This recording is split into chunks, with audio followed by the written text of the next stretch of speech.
பிஸ்மில்லாஹிர்ரஹ்மானிர்ரஹீம் உடைய சிறப்புகள்.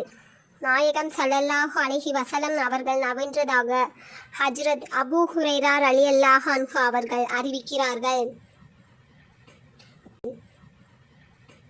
பிஸ்மில்லாஹிர்ரஹ்மானிர்ரஹீம் என்று சொல்லி ஆரம்பம் செய்யாத செயல்கள் அனைத்தும் குறைவுடையதாய் இருக்கும். நாயகம் ஸல்லல்லாஹு அலைஹி வஸல்லம் அவர்கள் நவின்றதாக ஹஜ்ரத் இப்னு மஸ்ஊத் ரலியல்லாஹு அன்ஹு அவர்கள் அறிவிக்கிறார்கள். ஒருவர் பிஸ்மில்லாஹிர்ரஹ்மானிர்ரஹீம் என்று ஓதினால் அவருக்கு 4000 நன்மைகள் எழுதப்பட்டு 4000 பாவங்கள் மன்னிக்கப்பட்டு 4000 தரஜாக்கள் அந்தஸ்துகள் உயர்த்தப்படுகின்றன. ரோம் நாட்டு பேரரசர் கைசர் ஹஜ்ரத் உமர் அலி அவர்களுக்கு ஒரு கடிதம் எழுதினார். அதிலே, கலீஃபா அவர்களே, எனக்கு கடுமையான தலைவலி உள்ளது. என்னை குணப்படுத்த என் நாட்டு வைத்தியர்களால் முடியவில்லை. எனவே என் தலைவலிக்கு தேவையான மருந்து உங்களிடம் இருந்தால் எனக்கு அனுப்பி வையுங்கள் என கேட்கப்பட்டிருந்தது. உடனே கலீஃபா ஹஜ்ரத் உமர் ரலியல்லாஹு அன்ஹு அவர்கள் ஒரு தொப்பியை ரோம் அரசர் கைசருக்கு அனுப்பி வைத்தார்கள். அதை பெற்றுக்கொண்ட கைசர் தலையில் வைத்தார். தலைவலி நீங்கிவிட்டது. தொப்பியை எடுத்துவிட்டால் மீண்டும் தலைவலி வந்து விடுகிறது. இதை பார்த்த கைசர் ஆச்சரியமடைந்தவராக தொப்பியை பிரித்து பார்க்கிறார். அதனுள் பிஸ்மில்லாஹிர்ரஹ்மானிர்ரஹீம் என்று எழுதப்பட்ட ஒரு தாள் இருந்தது. இமாம் கஸ்ஸாலி ரஹ்மத்துல்லாஹி அலைஹி அவர்கள் கூறுகிறார்கள், ஒருவர் பிஸ்மில்லாஹிர்ரஹ்மானிர்ரஹீம் என்று 12000 முறை ஓதி ஒவ்வொரு 1000த்திற்கும் பின்பும் 2 ரக்காய்துகள் தொழுது தன்னுடைய எந்த தேவையாக இருந்தாலும் அதை கேட்டால் அவர் பெற்றுக்கொள்வார்.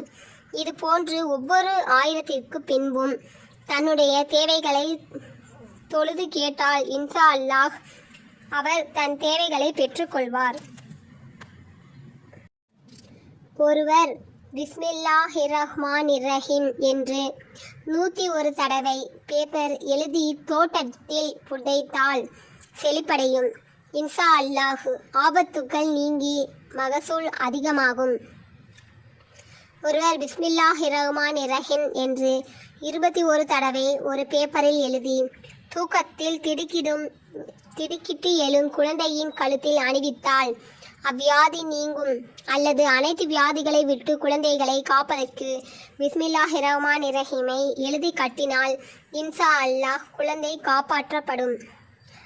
ஒருவர் தூங்கும் முன்பு 21 தடவை பிஸ்மில்லாஹிர்ரஹ்மானிர்ரஹீம் என்று ஓதினால் ஜின், சைத்தான், மனிதனின் தீங்குகளை விட்டும், திருட்டு, தீ, விபத்து இவைகளின் ஆபத்தை விட்டும், திடீர் மரணம் ஏற்படுவதை விட்டும், பலா முசிபத்துகள் விட்டும் பாதுகாப்பு பெறுவார். ஒருவர் 41 தடவை பிஸ்மில்லாஹிர்ரஹ்மானிர்ரஹீம் என்பதை ஓதி பைத்தியக்காரன், சைத்தானால் பீடிக்கப்பட்ட மனிதனின் காதில் ஊதினால் ஓதி முடிக்கும் நேரம் பைத்தியம் தெளிந்து சுய உணர்வு ஏற்படும். ஒருவர் 36 தடவை பிஸ்மில்லாஹிர்ரஹ்மானிர்ரஹீம் என்று எழுதி தன் வீட்டில் வைத்தால் அந்த வீட்டில் ஜின், சைத்தான் நுழையாது. பொருளிலும் சம்பாதியத்திலும் பரக்கத் ஏற்படும். எவ்வித தீங்கும் ஏற்படாது. அதை கடைகளில் எழுதி வைப்பதால் அநியாயக்காரர்கள், பொறாமைக்காரர்களின் கண்களை விட்டு காப்பாற்றி வியாபாரத்திலும் பரக்கத்தை ஏற்படுத்துகிறான். ஒருவர் சூனியம் செய்யப்பட்டவன் மீதோ அல்லது உடல் வலியினால் அவதிப்படுபவன் மீதோ 100 தடவை பிஸ்மில்லாஹிர்ரஹ்மானிர்ரஹீம் என்று தொடர்ச்சியாக 7 நாட்கள் ஓதி ஊதினால் அல்லாஹ் அந்த சூனியத்தை அல்லது உடல் வலியை நீக்குகிறான்.